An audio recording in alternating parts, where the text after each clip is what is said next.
রাজ্যে কৃষি ফলনের মাত্রা বৃদ্ধি পেয়েছে। নতুন প্রজন্মের যুবারা কৃষিকাজের প্রতি বেশ আগ্রহ দেখাচ্ছে। আজ রাজধানীর প্রজ্ঞা ভবনে জানালেন রাজ্যের কৃষিমন্ত্রী রতনলাল নাথ।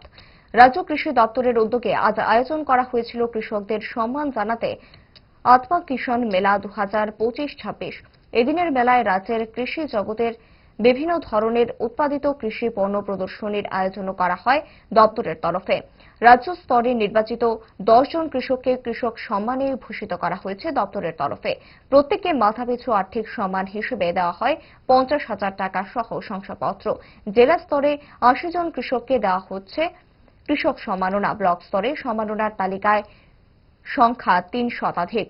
এদিনের কর্মসূচিতে মন্ত্রী রতনলাল নাথ ছাড়াও উপস্থিত ছিলেন দপ্তর অধিকর্তা পিবি জমাতিয়া, পশ্চিম জেলার সভাপতি বিশ্বজিৎ শীল সহ অন্যান্যরা। কর্মসূচি নিয়ে সংবাদ মাধ্যমের সামনে মন্ত্রী রতনলাল নাথ কি জানিয়েছেন দেখুন। আমরা এখানে আজকে প্রদর্শনীর জন্য আসিনি। আমরা অন্নদাতা কৃষক যারা তাদেরকে সম্মান জানাতে এসেছি। এটা প্রদর্শনী করেছে, বিভিন্ন কেবিকি করেছে, আমাদের নাগিছড়া করেছে, আমাদের এসআরএস করেছে, আরো অন্যান্য সংস্থাগুলি করেছে। এবং আমাদের রাজ্যের কৃষকদের উৎপাদিত কি কি জিনিস হয় এটা আপনারা সচক্ষে দেখলেন।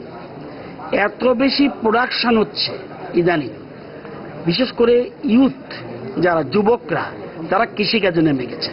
এটা খুব গুরুত্বপূর্ণ।